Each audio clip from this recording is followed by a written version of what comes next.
एक समय की बात है, हिमालय की शांत और सुंदर वादियों में एक छोटा सा गांव बसा हुआ था।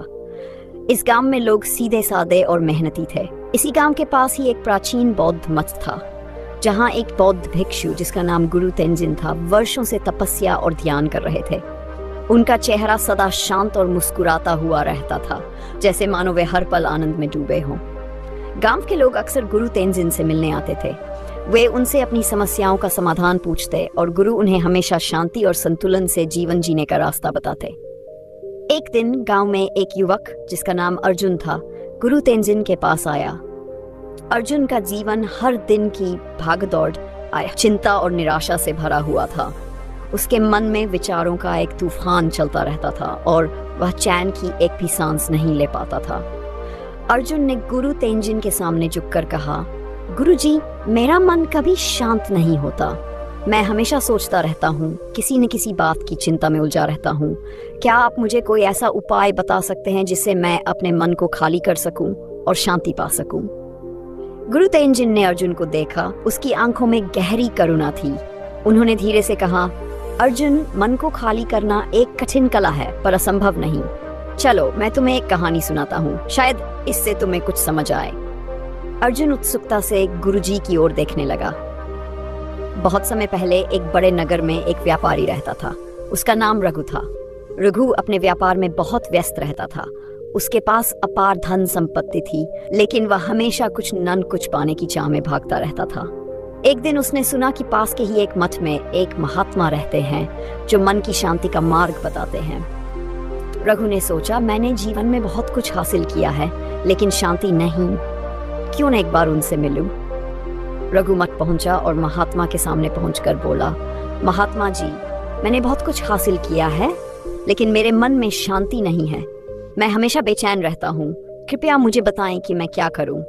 महात्मा ने मुस्कुराते हुए कहा, अभी तुम थके हुए दिख रहे हो, पहले थोड़ा विश्राम करो, फिर हम बात करेंगे। रघु को यह सुनकर थोड़ी निराशा हुई, पर उसने महात्मा की बात मानी और वहीं पास बैठकर आराम करने लगा। कुछ देर बाद महात्मा ने उसे एक कप चाय दी और पूछा, क्या तुम इसे पीना चाहोगे? रघु ने खुशी से कप ले लिया। महात्मा ने एक चायदान उठाया और चाय डालने लगे। धीरे धीरे चाय कप के किनारे तक पहुंच गई, पर महात्मा चाय डालते रहे। चाय कप से बहकर बाहर गिरने लगी। रघु घबरा गया और बोला, महात्मा जी, चाय कप में से बाहर गिर रही है, कृपया रुक जाइए। महात्मा ने मुस्कुराते हुए कहा, ठीक वही हाल तुम्हारे मन का है रघु। जैसे ये कप चाय से भरा है, वैसे ही तुम्हारा मन विचारों और चिंताओं से भरा हुआ है। जब तक तुम उसे खाली नहीं करोगे, उसमें नई चीजें नहीं डाल सकते। रघु ने पहली बार समझा कि उसकी परेशानी क्या थी। वह हमेशा अपने मन को भरता, ले कभी उसे खाली करने का प्रयास नहीं किया। गुरु तेंजिन ने कहानी खत्म की और अर्जुन से कहा, अर्जुन, यह कहानी तुम्हारे लिए है। हमारा मन भी उसी कप की तरह होता है, जिसे हम विचारों, चिंताओं, इच्छाओं और डर से भर देते हैं। जब मन भरा होता है तो हम नई चीजें, नई समझ और शांति का अनुभव नहीं कर पाते। हमें सबसे पहले अपने मन को खाली करना सीखना होगा। अर्जुन ने गंभीरता से सुना और पूछा, लेकिन गुरुजी, मन को खाली कैसे करें? जब मैं बैठता हूँ तो और भी ज्यादा विचार आने लगते हैं।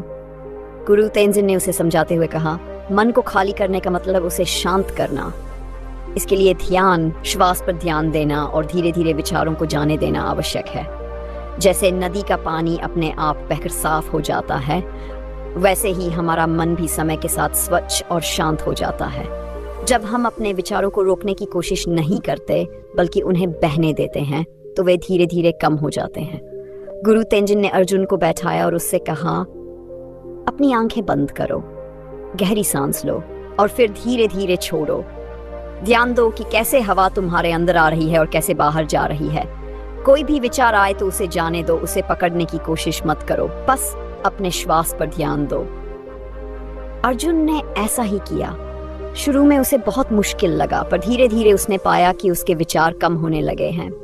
उसके अंदर एक अजीब सी शांति का अनुभव होने लगा। कुछ देर बाद जब उसने अपनी आंखें खोली तो उसकी आंखों में नई ऊर्जा थी। गुरु तेंजिन ने मुस्कुराते हुए कहा, अर्जुन, यही मन को खाली करने का पहला कदम है। यह कोई एक दिन का काम नहीं है, बल्कि एक प्रक्रिया है। अगर तुम नियमित रूप से ध्यान करोगे और अपने मन को समझने की कोशिश करोगे तो एक दिन तुम सचमुच शांति पा सकोगे। अर्जुन ने गुरुजी के चरणों में प्रणाम किया और अपने जीवन को बदलने का संकल्प लिया। उसने जाना कि शांति बाहर नहीं बल्कि हमारे अंदर ही है और उसे पाने के लिए हमें सबसे पहले अपने मन को खाली करना होगा। इस कहानी का सार यह है कि जीवन की भागदौड़ और चिंता से भरे रहने से हम शांति नहीं पा सकते। हमें सबसे पहले अपने मन को शांत और खाली करना सीखना हो। जब हम मन को खाली करने का प्रयास करेंगे तभी उसमें शांति और सुकून आ सकेगा। कहानी आपको कैसी लगी? क्या आप भी अपने मन को खाली करने का प्रयास करेंगे? अगर ये कहानी आपको पसंद आई हो तो इसे अपने दोस्तों के साथ जरूर साझा करें और लाइक करें। अगली कहानी में फिर मिलेंगे, तब तक खुश रहिए और खुशियां बांटते रहिए।